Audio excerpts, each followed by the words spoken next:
Ladies and gentlemen, thank you for joining us on the Ben Stewart podcast. That video is a little setup for what you're going to be getting today. I have a very special guest who's a friend of mine. His name is Del Jolly.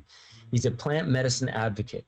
So what started as a stigma turned into his life work. After visiting the Realm of Caring, which was a cannabis nonprofit helping families support their epileptic children with cannabis, Jolly quickly became an advocate.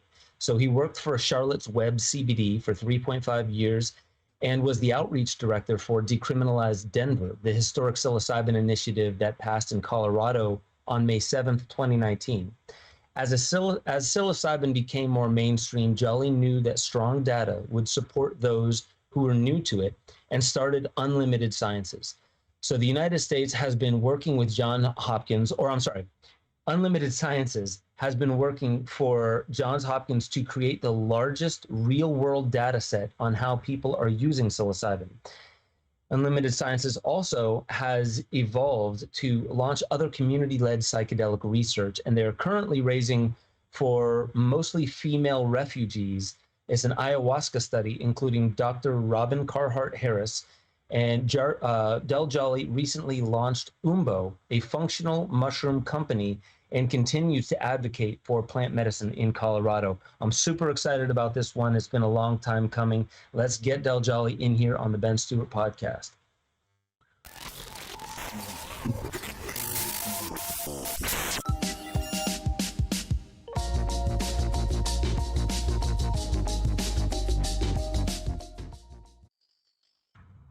Uh-oh. Oh, no.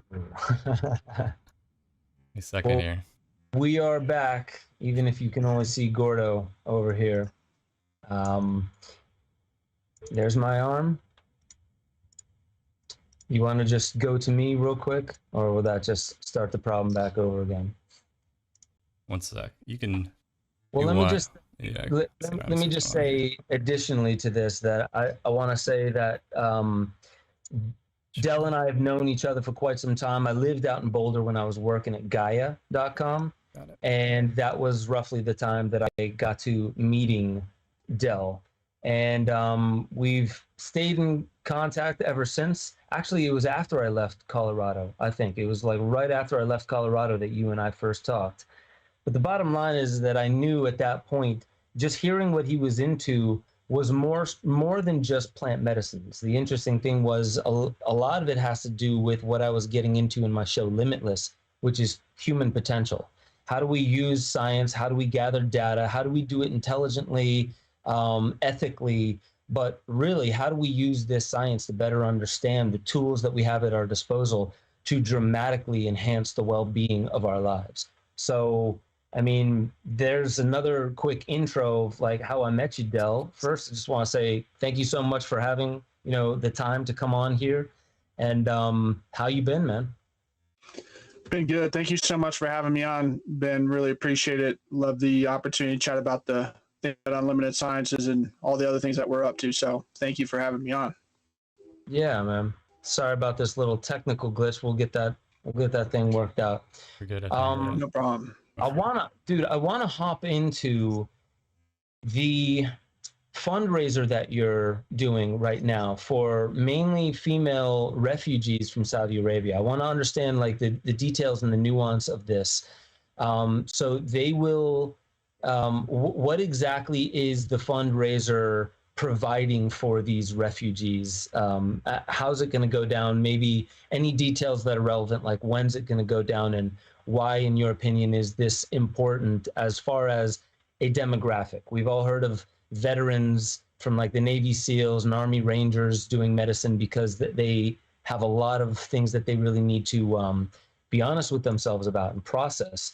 I would imagine it's the same thing, but tell us how you got involved with this and exactly what the fundraising is going for.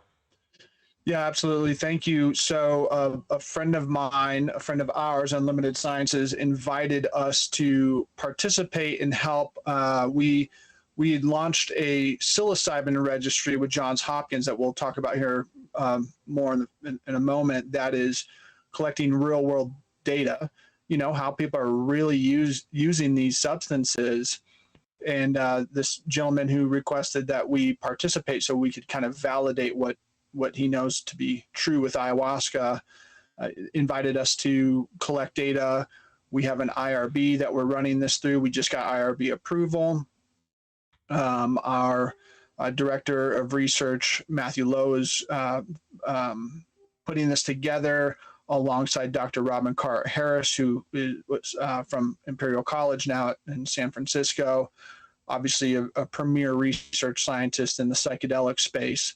And we are just observing, you know, real world happenings amongst a group of refugees who are utilizing these medicines to help treat or I mean, we'll see what happens with the traumas that they've endured. You know, obviously trauma is not strictly related and isolated to the American veteran. There's a lot of groups of people who certainly are have been traumatized and want to work through things. And this collective is taking their health back into their own hands through this modality. And they invited us to help collect that data and validate this use. That's beautiful. There's two things. You said IRB. What's IRB? Internal review board, where, you know, any study that you put together that is valid, and make sure that we're not, you know, leading the witness, if you will, right? We've got to make sure we're doing things as ethically as possible so we could then publish them. So we go through those processes because we want to validate community use. And the only way you could do it, you know, it's the difference between someone saying, hey, I had a really transformative experience. You should, you know, try ayahuasca. Well, we could say that as well as back it up with an IRB reviewed study that's, you know, got data that is recognized by the powers to be, if you will. Yeah. So how is it that these refugees, and I'm a little unclear. I know that in Saudi Arabia and in these countries in the Middle East, their views on things like plant medicines all the way down to cannabis are a little bit more rigid than maybe rigid is not even the right word. They have traditional ways of looking at plant medicines where, like, it's I think these are dry countries as well, like Saudi Arabia might be dry. So meaning no alcohol religiously. So curious in your take on it, not just how are these refugees coming out of the woodworks, and how are they being approached to say, yeah, maybe I want to have this experience? How is it? Is it all online? Because I'm curious, like, if they are worried at all about it getting out, for one, because of the way that the culture views plant medicines. So a little bit of that, like, and how are you hand selecting which ones? Well, again, this is all very, very private, and we were, again, invited to participate. And so there's a lot of things that we're not disclosing around this. And, you know, many cultures have many rules and regulations and thoughts around plant medicine as a whole, whether it's Middle Eastern countries or Western European countries or the United States of America or South America. And so this was put together, and you know, in a very hush way, we were invited to again observe and kind of let things happen as scientists need to, and see what unfolds. So can't really dive way too into that, to be honest. But it's a really sensitive subject for not only those who are participating, but you know, a lot of parties involved and elsewhere. So Understood. I'm really looking forward to this. I want to make sure that we land on the pertinent information right away, and then we'll remind people later. For the audience that's listening, this is a GoFundMe fundraiser I'll let Del give the details to it, but this, as he said, this is for primarily women, but refugees, to well, let me let you give the details on it. Like, give the GoFundMe details. Like, what is it that you can share about, like, how it's, how it's going to go down, how it's going to help these women. I know we already have a concept of how plant medicine helps, but as far as like the fundraising. Sure, and we're asking people, if you can contribute financially, to share, right? I know sometimes it's hard to donate, but everybody could share. There's no, if these are important to you and you're quote unquote out about this, then please just share this with your network, because maybe they will be able to support. So I just want to state that first and foremost. But we're trying to make this incredibly attainable to accomplish, and $50,000 in the grand scheme of things, I think we're about $52,000. This is our bare minimum cost. This covers the IRB, this covers the retreat, this covers the participants, this covers the whole encompassing study of about 20, I'll say 20 to 25 people who are joining. We have 3 therapists who are going to be on site for this, who speak Arabic. This is very well thought out, in the sense that, again, us being invited, the person who's put this together knows how powerful these things are, especially when you're working with a population who's dealt with such trauma that some of the people who are involved with this have. To have the 3 therapists on site and doing pre and post work with them as well, offering that to them. So it's not just a one and done event like a lot of things that we see. And so the $50,000+ will go towards this experience, the involvement before and after as well. And again, it's roughly about 20-25 folks who will be participating. But I think the biggest and most important thing that we have here is an opportunity to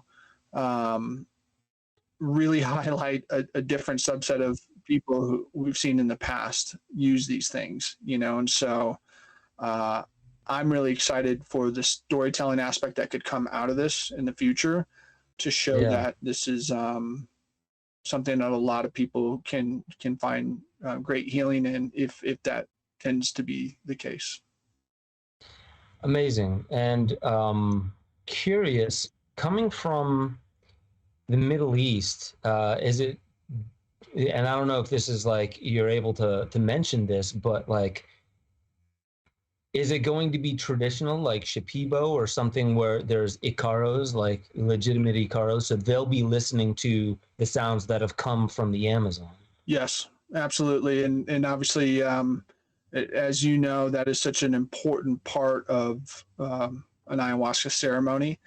Those Icaros are very much medicine, and it will be a Peruvian style ceremony where there's singing involved after ingesting of the medicine in a collective circle. So Icaros will be played, yes.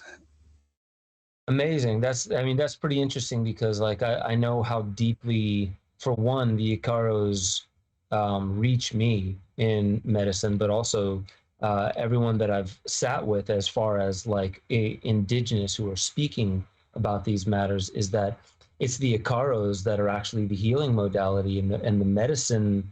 Many of them say the medicine helps open you up, but the Icaros and the songs drive the medicine to like the psychological root of whatever's ailing people. So that's where some of the intelligence actually lies, is in the Icaros. So I'm really glad to hear that. Amazing. So for everyone in the chat, we put in there everything you need to know about the GoFundMe. Please go to that, and like, again, if you can't donate to it, and understand that it's so bare bones that every little bit really does matter. It really does help. But if you can't, please share it out. I'm going to share this out as much as possible. This was kind of a last minute thing to get Del here so we could talk about this. I'm sure we'll have, maybe another chance to do this where it won't be so last minute, but because this is so powerful and it's something that I believe in so much, I'm really excited to see what comes out of this. Specifically because like women's circles are very strong. Ayahuasca circles are just very strong in general, but to know the actual group is coming from, as being refugees there. I'm just very fascinated to see how this, feminine medicine works with them, how the Icaros work with them. So I'm really excited about that.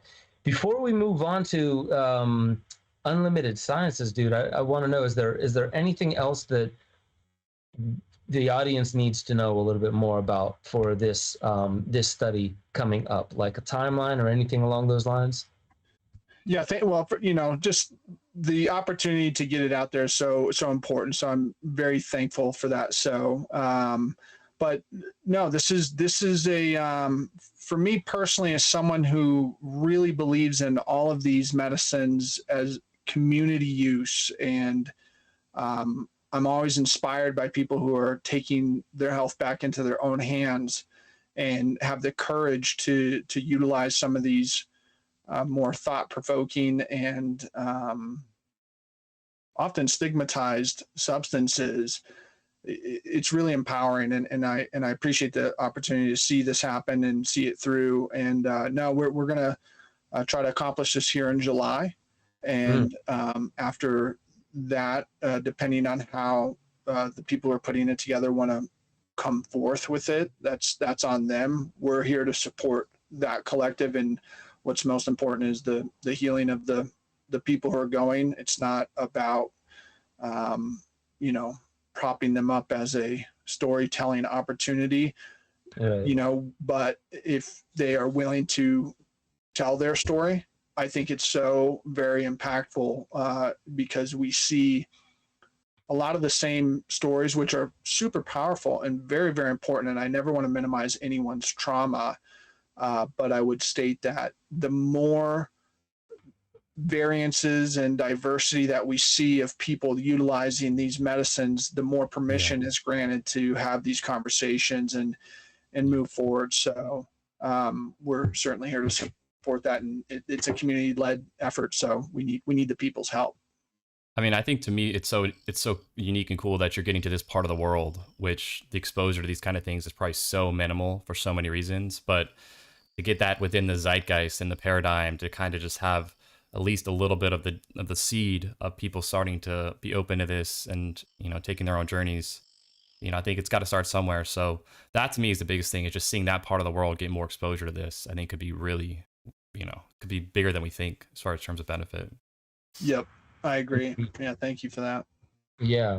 And so, I mean, I have a curiosity. I don't know if this is something that you get into personally, but you were just speaking about the destigmatization of these plants, and just in general, the stigma that's been placed on them for various reasons that we've talked about on this show. What was it for you?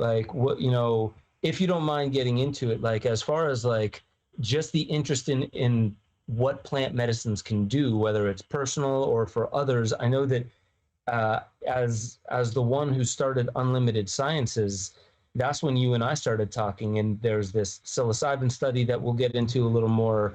What did you have a certain way of looking at it that was informed by the stigma, and then something happened that made you turn the corner on that?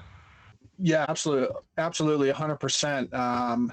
I was very much against cannabis about 8 years ago, just kind of bought into the narrative that was constantly fed to me, weed is for losers or whatever. And, just kind of didn't have a real understanding. I just bought into the lies. Right. And so I bought a property that you've been to here in Longmont. I have some, apple trees, and was getting back into gardening. I always liked gardening, and was getting into food. And I actually read Michael Pollan's book, The Omnivore's Dilemma, not How to Change Your Mind, The Omnivore's Dilemma.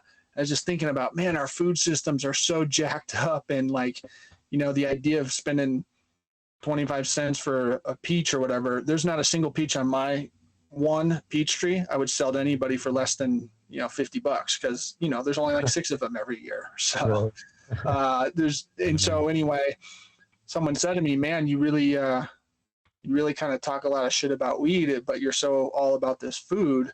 Why don't you see that the same way as marijuana, as medicine, I thought, oh, wow, okay. And then so I kind of started diving into it a little bit, and I saw a documentary called The Culture High. And I saw kids having seizures, and I'm a libertarian, and the idea of a government telling me that I can't use a very safe plant to help my kids with seizures, that's where I drew the line, right? And now I've evolved to real libertarian ideas, which are, at the end of the day, just mind your own business, be safe and mind your own business and keep people safe. But then I went to the realm of caring, which is a cannabis nonprofit that was started by Heather Jackson and Paige Figge, Charlotte Figge's mom, and Zarek Jackson's mom, a collective of mothers who needed to understand how to utilize cannabis for their kids with their pediatric epilepsy, and they had no resources at all.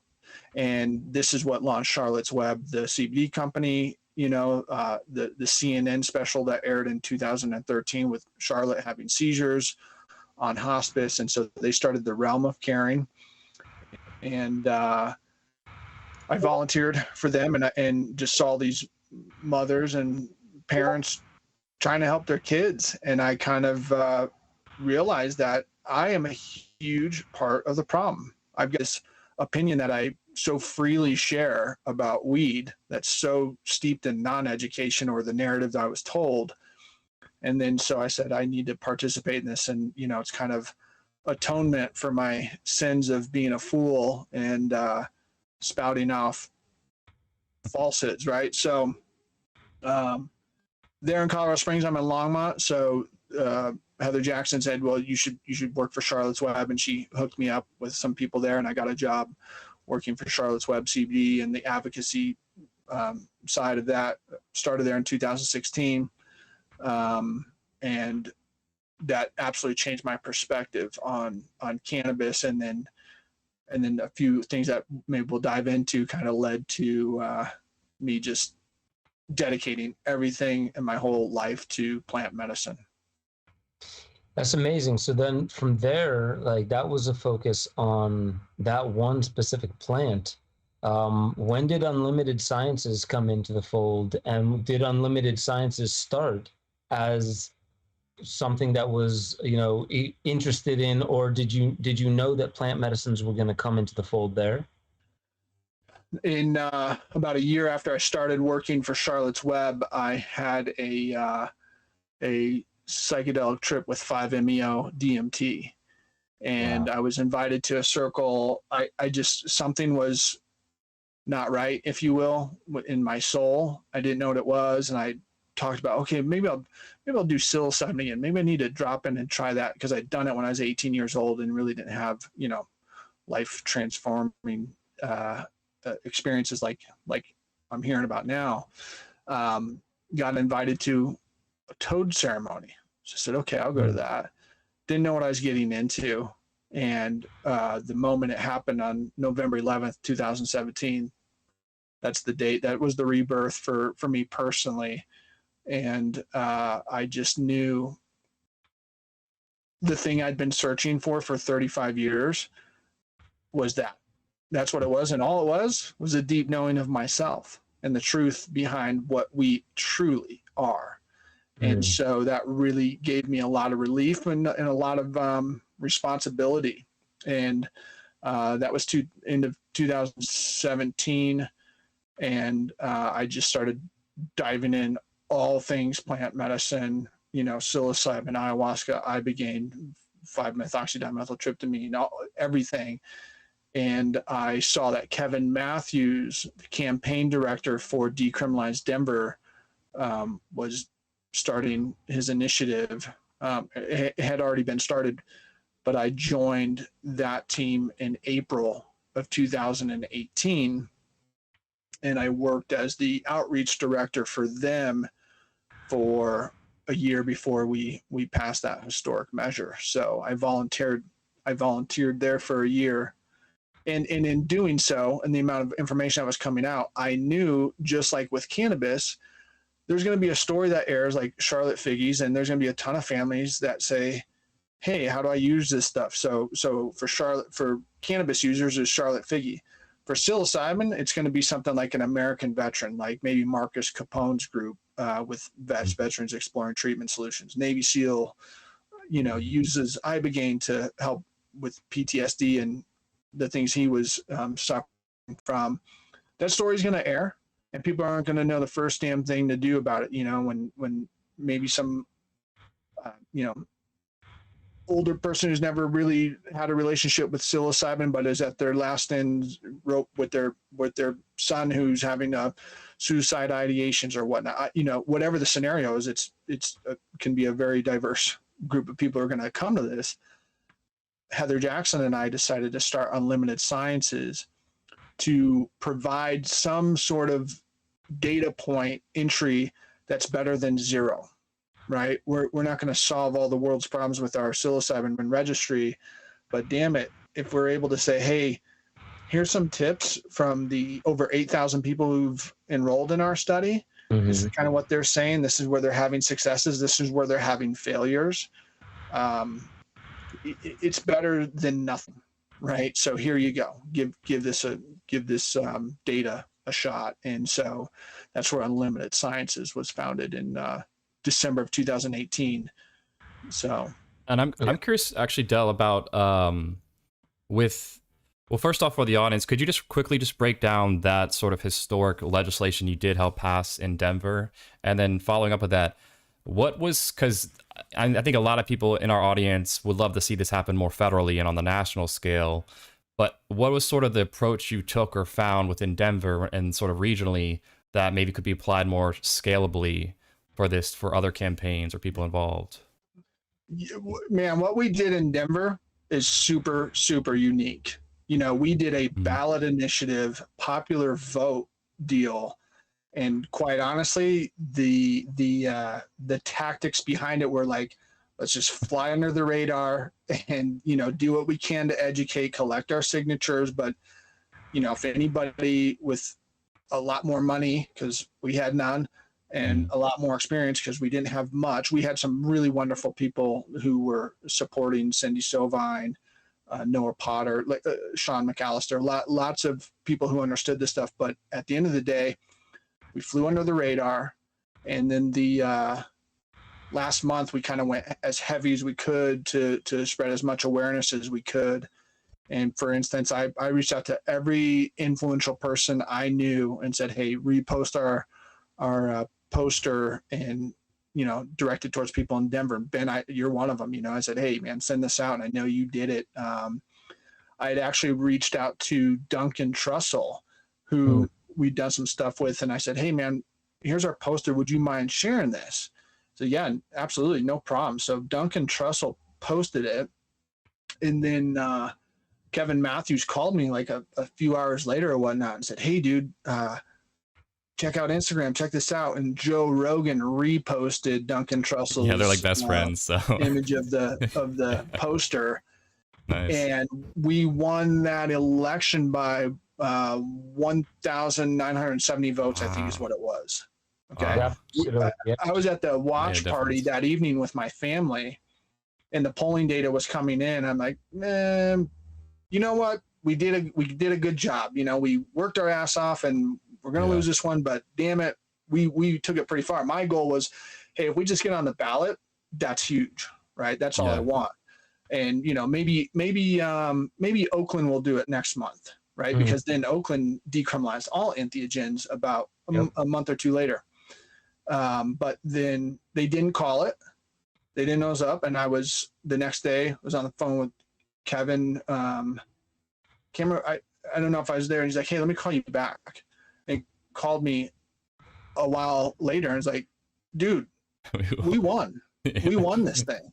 Holy shit. no shit, so we didn't find out till like May 8th, but so that's kind of how that had gone down. And as a popular vote ballot initiative, when you talk about what can people do, how do we as citizens take the power in our own hands, that popular vote, I don't know if that ship has sailed.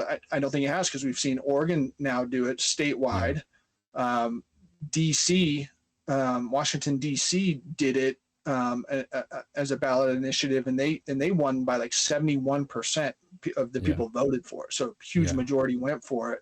Wow. And then, but the most simple, easiest way to change this in your city locally is the Decrim Denver, Decrim Nature movement. Decrim Nature, the folks who did it in Oakland, Carlos Plazola, Larry Norris, these guys have dialed this in and are empowering the people to take this into their own hands. And there's no excuse. Like the whole, oh man, I'm going to move to Denver. No, don't move to Denver. Stay home. Do this on your own in your own damn city, because all you got to do is talk to 4 to 6 city council members, give or take, who knows, and convince them and start talking to them and start telling them, this is what your constituents believe in. You guys, the 6 of you, if it's 6 people on the stage, here's some data. Unlimited Sciences, by the way, will provide anybody here, any of your audience, with whatever data they need that we can provide to them to help city council members make informed decisions. That's what we exist to do. But I'm curious too. Take this in your own hands. Yeah, no, that's beautiful. I mean, that's true, like grassroots, people-powered change, which is, I mean, no matter if you're left or right, I think populism is extremely, like, that's what a lot of people are about right now. So, you can make this not even a political thing, really, but that's kind of also, I was curious, how did you kind of approach people that seemed not necessarily even like hostile towards it, but were just kind of like neutral? Were there certain like ways you would say, just somebody on the street, just like trying to gain interest to get sort of them to want to, be a part of passing the vote and help? Were there any little like, what did you have any, I guess, just like for people when they want to talk about this with friends or family in a sensitive way, did you find any approaches to kind of get them to let down their guard at all? Well, for me personally, I always say it's my goal isn't to convince you to vote for this stuff. This isn't for you. Totally cool. It doesn't have to be. I think about, 30 minutes of deep exploration will kind of show you like, oh, wow, this is actually a real medicine. But hey, if it's not for you, I get it. But at the end of the day, when you're in that booth by yourself and it's just you don't have to vote against this. You don't have to take this option out of other people's hands. Very much like, it's a little sophomoric or whatever, but the whole, gay marriage thing, if you're not for it, then don't get married. Don't marry the same sex, right? Like just stay out of people's business. That's all there is, and so that's the libertarian in you. Right. Yeah. The personal, just sovereignty kind of thing. Yeah. So, but, that being said, I think that when you do what we're trying to do with Johns Hopkins, if I'm able to go to someone and say, hey, this isn't me trying to tell you to use psilocybin. This is me entering into a, contractual study with Johns Hopkins University, and we are going to collect IRB approved data on how people are utilizing this stuff. Here are those statistics of said study. Yeah. Then you have a choice. Very soon you have a choice of either being an ignorant asshole who won't listen to the statistical data because you're already too big of a prick to listen to the heartstrings of someone who says, hey, this has helped me personally, right? So there's a little aggressive there, but this is, for me, not a joke anymore. Right, yeah. And it's a perfectly understandable stance to take. I remember even like Ron Paul, not to bring this into a different topic, but like when Ron Paul was talking about, as a libertarian, women would want to get an abortion, and he while he would tell them what the health effects were and, you know, encourage them to make the right decision for themselves, you know, in a health way. He also said, like, this isn't my place to be able to tell someone what to do with their body. That's why I like small government, more people powered. And you know, that's kind of what I'm getting from you, is this idea that, like, how much should our opinions affect people whose lives are touched by context that we'll never understand, to be able to say what they can do with their choices, their bodies, all that kind of stuff. And that's why when it comes to plant medicines, I've always felt, you know, even getting away from the whole Nixon era thing, because I found that very hilarious, but unfortunate that people went to jail for a plant that's never killed anybody. There's no, you know, like cannabis, which is scheduled more dangerous than cocaine, right? Like it's a gateway drug to something less dangerous called cocaine. Like this is obviously driven by money and agenda more than it is common sense. So I really appreciate the way that you even bring it up there. There has to be some emotion to it because it's real. You know, it's definitely like it's more legitimate to hear the authenticity coming out there as well. Yeah, cannabis is the gateway drug to all the bullshit they told us about all these other drugs. Yeah. Right? It's the truth. I mean, you're really kind of messed up when you say that cannabis is a Schedule I narcotic that is highly addictive and has zero medical benefits. Right? That's psilocybin too. Psilocybin's in the same thing. Highly addictive, zero medical benefits. That's what they have. And anybody who's done psilocybin correctly, there's no addiction there. I love psilocybin. It's super important to me. Maybe if I'm lucky, I'll have the guts to do it twice a year, you know? Yeah. So, no, that makes sense. And, you know, like, you know, just not to harp on cannabis, but the interesting thing about that is, like, one of the oldest cultivated plants, and with probably the most ubiquitous around the world, you know, barring maybe a couple other things that are just very obvious, medicines or pain relievers or antibacterials, has one of the most wide spectrums of healing and of medicinal use, going all the way back to ancient, you know, Mesopotamia, where they were using it for what they called hand of ghost, which were tremors. You know, they would call them tremors, but I mean, what we're talking about is epilepsy back then. So they have different names for it. And, like, I mean, you go all across the world, it's been used, and then all the way up until we won't even get into it why it really got criminalized and put in Schedule 1, but just to show that, like, it wasn't common sense driving it there.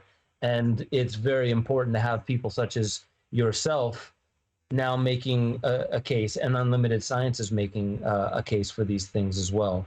So I want to move to, you know, you and I connected when it was Unlimited Sciences. We talked quite a bit. Nothing really happened, but then, like, we met up in Colorado. You introduced me to Rashad Evans, which was awesome. Then Rashad and I got the chance. I got to bring him on to the last season of Psychedelica, thanks to you. Then I got to meet Jake Plummer, and it turns out those two cats, as well as yourself, launched Umbo, functional mushroom brand, which I've taken. For one, the bars are incredible. And no, I'm not sponsored by this. I'm legitimately saying that these bars are incredible, and they're functional mushroom bars. But then on top of that, you have what you see above you, that little canister of Umbo. That's the evening blend. Then the one that's more red is the morning blend. And there's functional mushrooms, but there's more than just that in there. Could you tell us just a little bit, what was the impetus for not just you, but Rashad and Jake coming together, combining functional mushrooms with adaptogens and what have you? What was the impetus for that? When COVID hit, it continued to be very difficult to fund Unlimited Sciences. And, you know, I was spending the majority of my time begging for money as opposed to trying to change the world, right? So I thought about it very much in the model that Charlotte's Web very much helps support the realm of caring. I thought, man, I think a functional mushroom brand, because I've always been infatuated with mushrooms, foraging for mushrooms in particular. I think a functional mushroom brand can help support Unlimited Sciences. And so Rashad, who's kind of been my homie in all things tripping, he very much an advocate. Obviously, that stance when you talk about changing minds, Gordo, you know, like, hey, how do you change people's minds? You got someone like Rashad Evans, who is a finely tuned machine, light heavyweight champion of the world, who's very well respected, isn't your typical hippie, you know. He speaks to these things a lot different. And so I talked to Rashad and said, hey man, what do you think about this? He's like, yeah, all for it, game. And then Jake and I worked at Charlotte's Web for a while, and I knew I could see in him that he was needing something, if you will, you know. And so I talked to him further, and Ben, as you know, we chatted with him to join us on an adventure. Yeah. And that very much changed his life, as well as I took him and his family out foraging for morels and oysters and asparagus and things of that nature with Rose Namajunas and Pat Berry back right when the pandemic started. We had a great day, and he, you know, lived in Idaho and was always very connected to nature.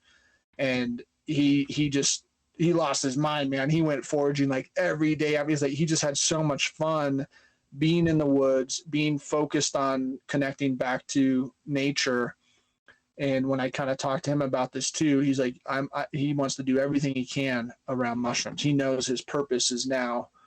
And Del, what's interesting too is it seems like, and when you say Jake here, for people to kind of have context, this is Jake Plummer from, you know, former Pro Bowl NFL quarterback, along with obviously Rashad, who we've had on the podcast, like elite athletes. What do you see as sort of this trend or correlate? Do you like these elite athletes really seem to be some of the main people helping spearhead this? Do you just think it's just because they're so concerned about their body and this just seems as like the next evolution? Yeah, I think that people who use their bodies for work are highly attuned about what they're putting into it and whatnot. But that being said, Jake and Rashad are just cut from a different cloth, right? And there's a lot of athletes who are like that. We've got a lot of athletes who are, some of them are under the radar, some of them are not, who are utilizing these things. Microdosing is huge in the UFC. I introduced Jeff Nowitzki, the vice president of player health at the UFC. I introduced him to Matt Johnson and the Johns Hopkins team to initiate a CTE and brain imaging and psilocybin study. And so it's happening a lot, but you know, I think at the end of the day, like with Umbo, one of the things that we're highlighting, like, okay, well, why is this Del Jolly clown hanging out with Jake Plummer and Rashad Evans? Who is this guy, right? Like, and I think that what I would state to that is like my advocacy work and my passion towards this, I'm no different from them. They're no different from me. There's things that we want to leave behind as fathers, as human beings, that an injustice, they strike at you. They don't give a shit if you're a former UFC heavyweight champ or some bum on the street, whatever it is, you're going to get, you know, yours, however that injustice comes by. And those guys have a sense that, hey, what's going on in the world right now is a little bit frayed and things are weird and something needs to shift. And so that's what we're hoping to do with Umbo and all of our stuff. Yeah. Amazing. Yeah. And hopefully it inspires more athletes too. Yeah. I mean, we got Mike Tyson, you know, like talking about 5-MeO, like there's a broad spectrum of them.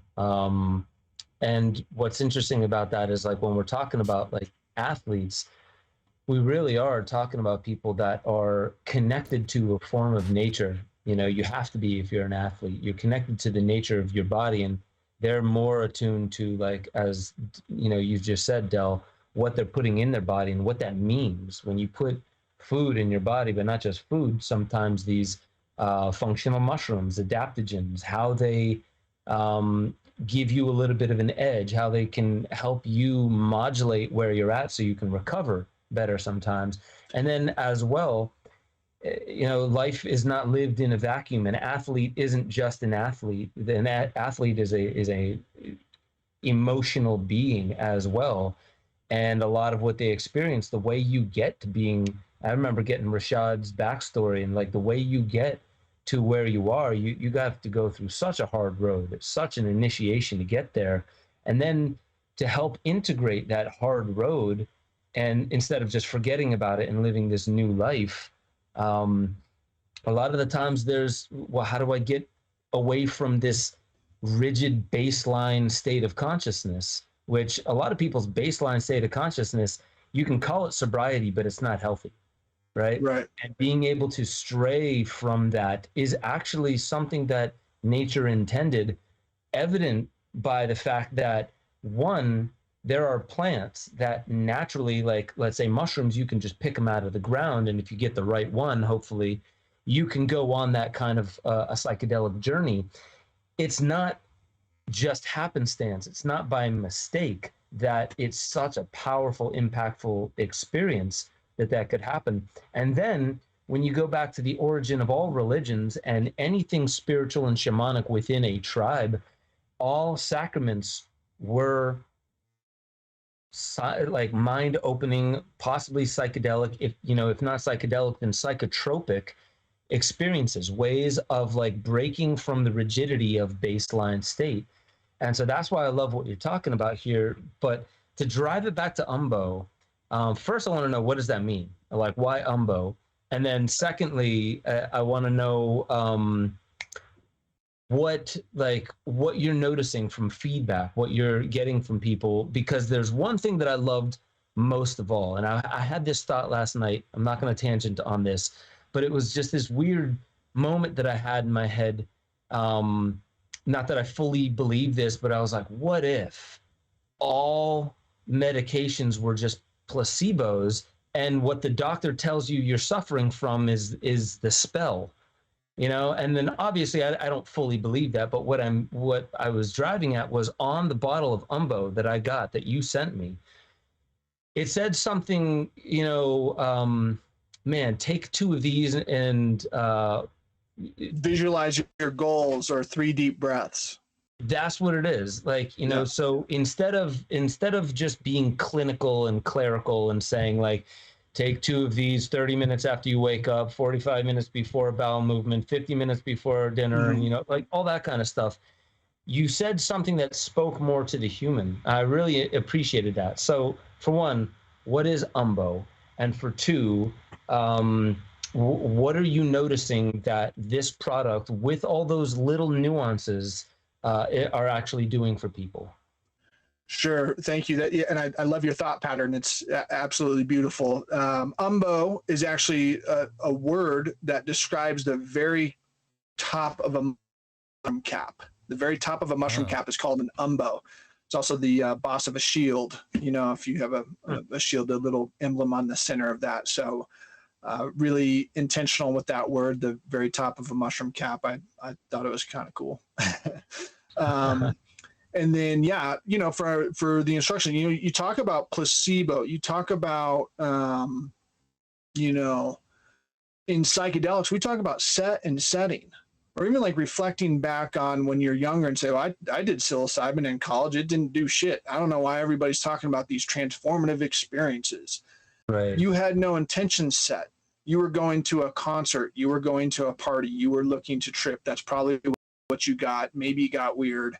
But when you sit down and you set an intentional, you take 3 deep breaths, you visualize your goals, you enter your mindset and your intention in anything you take, things will be different. I promise you. That's what we were trying to prove with Unlimited Sciences. Like, this is a lot more complicated than taking something and swallowing it, right? And so our particular products is functional mushrooms, 100% legal. This is a whole food group, a whole kingdom that we're not eating, right? It's like if I took vegetables out of your diet, because a famous herbalist back in the 1800s said, hey, guess what? Plants are They don't taste good and they're poisonous. That's true. There's a lot of plants that don't taste good, and more than mushrooms are poisonous. Mm-hmm. So, okay, let's stop eating vegetables.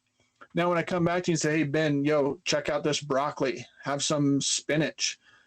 And you're going to say, it doesn't really taste that great unless I, do it upright. There's ways to make broccoli taste good. There's ways to make any mushroom taste good. But you reintroduce that, then you almost want to say, well, I don't feel anything. I ate some broccoli, I don't feel anything. Okay. Well, again, it's like you don't go to the gym and do 25 push-ups and start wondering why you don't have biceps and an abs, right? And so as a food group, this is what I'm trying to state. As a food group, this has been missing from your diet.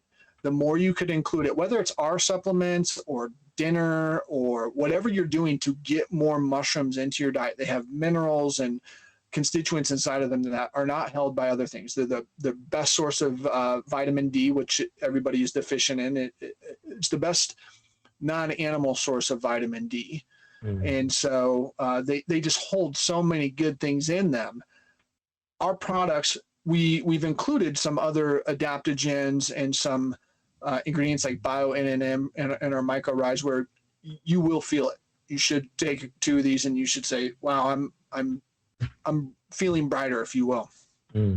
But ultimately, all mushrooms should just be looked at as a food group that you're missing. And what we want people to do is include them into their diet.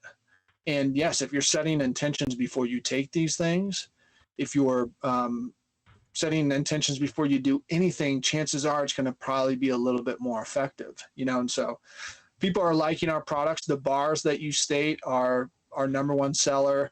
One of the stats that most people our e-commerce guy is saying, most people they're coming back and buying more. He's like, I'm really impressed about the amount of people who are just like repeat buyers. So we just started a subscription deal. Got brain code BRAIN20 as of today. If you sign up for our newsletter, and you could use brain code or code BRAIN20 for 20% off. But if you sign up for our newsletter today, you'll be entered to win all of our products in the functional mushroom bundle. But at the end of the day, I think people need to be eating more mushrooms considering it as a food group. Again, whether it's supplementing with umbo or if it's just in their diet. And I think you'll start seeing a big improvement in your health. I love the way you put that about like there's something missing in our diet. And I think, a lot of people feel that intuitively. Obviously we hear all the things about the way that monocropping and shipping our food, so it's like many, many days, if not weeks old by the time we're eating it. It lost its vibrancy, causing us to eat way more of it and really just to get the nutrients, but then we're getting like different ratios of nutrients to the because different things happen inside the fruit and veggies well afterwards. So like, I guess the point I'm getting at is like, I think intuitively I've heard almost everybody say something is missing in our diet. And we attribute it to a lot of different things, but what's interesting is, isn't it mushrooms outnumber plants 10-1? Yeah. Like the whole, I'm not 100% on that stat, but it sounds about right. I mean, like the similar stat to that is, we've only discovered about 10% of the fungi kingdom, or know of that. Yeah. So it's one of the last frontiers for sure, I think. Yeah. And really understanding that also, like I would recommend everyone go out and watch Fantastic Fungi. You can also watch Something Trees. Well, it was the same people, but they did Something Trees.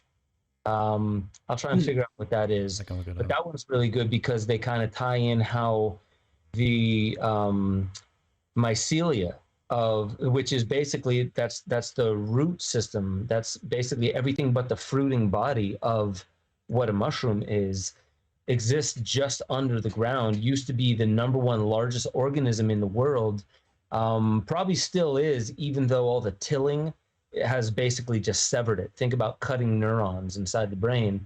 All the tilling of the soil has really disrupted this giant organism that was communicating and communicates in all forests.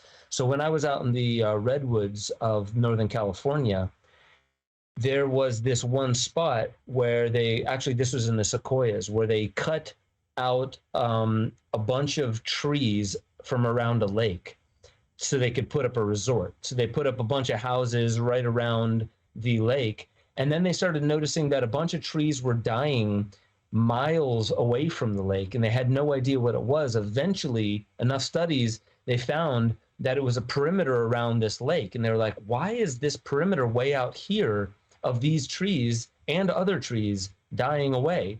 And it's because the root system of the trees that were connected to that lake were feeding trees miles away from it.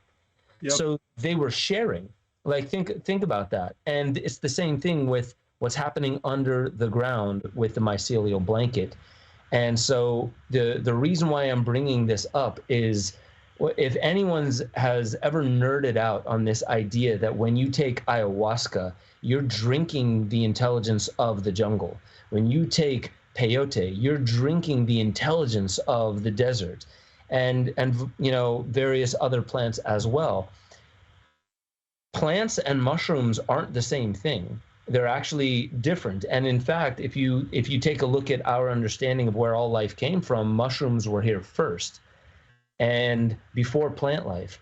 So there's this eating of or ingesting this being, this intelligence that's been here far longer than longer than plants, and also something that, science has only identified roughly 10% of.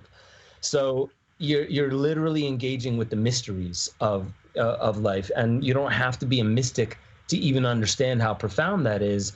The science even supports. We know very little, but what we do know about the mushrooms that we are coming to understand is that there's so much more to explore here. So the last question that I want to ask here, specifically about Umbo, is: are there any like stories or testimonials that you've gotten from, let's say, athletes or somebody who has, suffered with not being able to get to sleep at night or waking up with lethargy? Are there any of these kinds of testimonials that you've gotten from Umbo? Yeah, so we're fairly new. We launched in March, so still growing the business or whatnot. I would state that Rashad, in his recent comeback, he stated that he was asking me constantly to send him the Myco Rise formula for his training. Rashad actually, and he probably went into this on your podcast when he was with you, went vegan in my yard via a psilocybin trip, which I remember it clearly. Because I thought, yeah, okay, whatever, we'll see, because he said that the mushrooms told him, why would you eat dead meat? Why would you put something that's dead inside your body?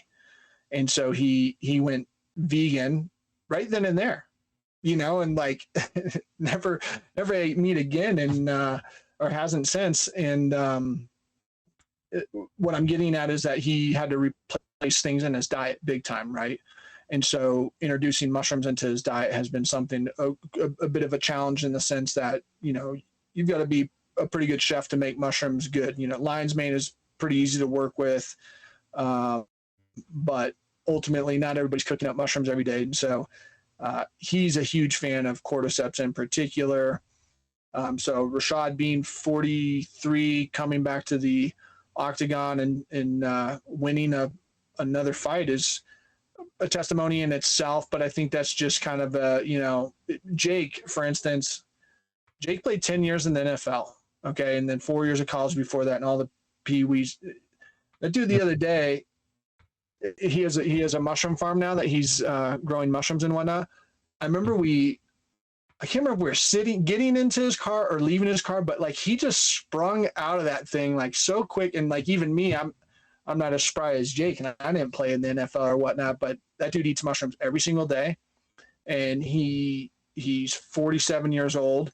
And I would be surprised if there's very many, 30-year-olds who can hang with this dude. He's just a ball of energy, loving life, feeling good, springing around, and he attributes it to mushrooms. So whether it's our supplements or not. I don't know. I'm not here to say some bullshit like, oh, it's just the best, it's gonna whatever, but all I would say is that we do provide 2% of our proceeds back to Unlimited Sciences, and we do what we can as a team with some level of credibility to talk about Unlimited Sciences. So hey, if you're going to buy mushroom supplements, buy it from an organization that's going to give back to causes that you believe in, that were started for causes that you believe in. And we use the whole fruiting body organic mushrooms, so not just mycelium biomass. That's a whole other podcast or whatever. But if you're using mushroom supplements or want mushroom supplements and want to do it with a company that's trying to do the right thing, I'd say Umbo's a pretty good start there. So. Yeah, man. I mean, it really is. And again, like, just for the audience to understand, like, there's no sponsorship here. We're talking about this because I've tried it, functional mushrooms, but also, like, how can businesses do better? Because, businesses aren't going away, and it's really just a business is an organizing people-powered ways of, in this case, getting functional mushrooms out to people who would otherwise not have it in their diet. And then on top of that, you don't have the dry clerical thing or all the promises in the copy there. You have some guidance to take 2 of these, visualize your goals, and take 3 breaths. Like, that is timeless advice. On top of that, there's a card that came with it. If I'm remembering correctly, I think it was the card that said, like, if you have any insight or things that you want to share, like feedback, there is either an app or some page or something where you can send in some feedback. This is one of the most intelligent ways to use the technology that we have. Maybe it was a QR code or something you scan. So, what it really is like, as you're doing this based upon a hunch, but also very much so science with these mushrooms and the combinations of them, you're giving people timeless advice on how to be in the right set and setting for anything that you ingest, whether it's, altering your mind, or even just on a subtle level, opening you up to the adaptogens in it, whatever it is, that's timeless advice. And then you can give your feedback. So I appreciated it right away. And I'm going to say it one more time, just because now I'm reminded that I want to get more of those Umbo bars, that they really were, no bullshitting, they really were extremely tasty. The only thing that I could find that I would improve was when I opened it, some of the sunflower seeds fell all over the place. Sunflower seeds would fall out. And to me, that was just like, okay, I won't do it in the car. But but then we got a rule at the jiu-jitsu gym: you can't eat those on the mats because they're a freaking mess. So who ate the Umbo bar? we put some fresh honey on the bottom of those to kind of collect those a bit. But quite honestly, I'm like trying to think of campaigns of like, how do you also tie this into like maybe a little dust buster or something, like where this is part of the thing, But yeah, I mean, that is one thing I'll say. Working with Jake and Rashad are not doing this for the money. They are not doing it because of anything, but they believe in Unlimited Sciences, and they believe in functional mushrooms, and they wouldn't put their name on anything that's garbage. And that was kind of the deal with the bar. We had another company we're kind of looking to do this with, and I realized, like, all those bars they sent me, great ingredients, all that stuff, they're still in my cabinet because I don't eat them because they don't taste good. They're just like the entire bar set. You find what you could tolerate as opposed to what you crave. Yeah. These bars are good, and I will go hands down saying that there's not a bar that's going to taste better. It's the perfect amount of sweet and savory. We do have a dairy-free bar, Ben, that I'll see if I can snag you one when you come out here. That is, I would say, is twice as good. And I'm not a dairy-free guy or whatever, but this is just, it's bomb. So I am a huge fan of our bars. I'll say that. Yeah, man, dude, I'm excited about that. And yeah, so I will be out there in Colorado, and that's next weekend. That's coming up. I'm excited to see you again. Rashad, Jake will also be there. Excited to have that reunion. I really appreciate what you got going on, and also the evolution that I've seen in you and what you've been getting into. But like, one thing I want to say as we're wrapping this up is what I appreciate the most from the start was during our conversations, I could tell that what was priority and what was focus for you has been really how do we bring people to some of these very obvious, and I would say like psychedelics, it's low hanging fruit. There's so much to explore.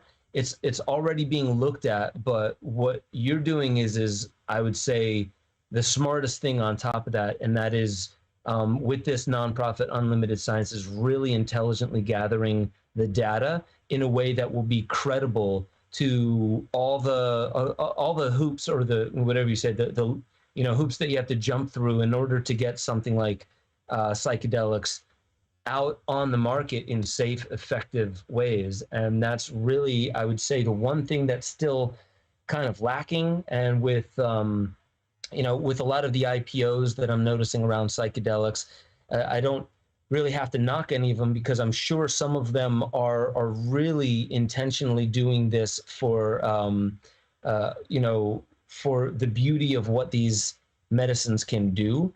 But what I really like that I've noticed out of you is like, I could sense the priority is really on like, how is this going to have the best impact upon people? So in my child's generation, they don't have to deal with all of the, you should feel ashamed if if anyone hands you a joint or something like that, or if you ever want to experience this psilocybin mushroom that's been around, for however long, that our ancient ancestors must have tried, that you got to bring shame into that. Let's destigmatize it. And I noticed that that's the one thing that I've sensed as a priority in you, is really working to remove this stigma that's been placed on them, because that stigma is part of the set and setting that's creeping into some of what some people are calling, oh man, I had such a bad experience on mushrooms, or I tried cannabis and all I felt was guilt and paranoia. And it's like, yeah, I'm sure some of that can be attributed to the plant itself, but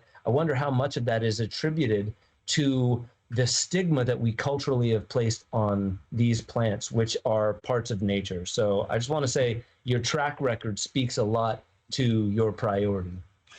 Thank you for that.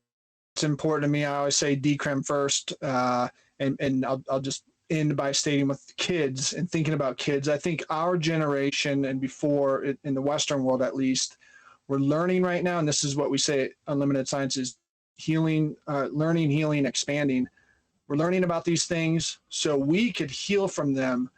The next chapter of this, and what you and I originally kind of started talking about, is the expansion of this, the expansion of utilizing these tools to solve the world's most wicked problems. We're not there yet because we're still fiddling around with all the bullshit stigma. Once we're beyond that, once our kids are done with that and they're starting to say, yeah, I remember our parents were ridiculous. They were arguing whether or not this was safe. What a bunch of fools. Now we're utilizing this to solve the world's most wicked problems, climate change, all these, bioremediation, all these things. That's what I hope to leave as a legacy, is a place where our kids could start utilizing these the way that Mother Earth intended, in my humble opinion. Agreed, man. And, one thing I want to mention before we wrap this thing up is what we said at the beginning. The impetus, Del and I just talked yesterday and got this set up very last minute. I want to bring it back to real quick the Aya study for the Saudi, primarily women refugees. For anybody who didn't see, scroll up in the chat and you'll see that, and maybe Gordo, if you want to also like throw it in there one more time, it's going to be in the show notes. So regardless, you scroll up in the chat, you'll see where you can go to donate. If you can't donate, please don't feel, pressured by it.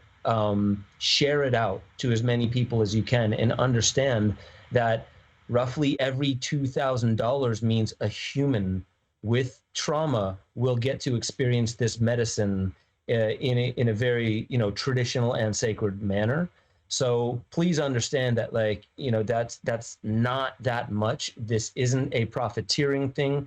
I want to show that to show you this really is every single dollar is going towards not just helping a human, but also expanding the understanding and doing a study around it, so we can show, listen, this really does work, and perfect the practices that I believe our ancestors perfected in a way we're just coming to understand with a new mind frame and with new language. But just one more time, Del, just like explain exactly what this is and how people can get involved. The link is right there if you want to donate and share, but just explain it one more time before we wrap up.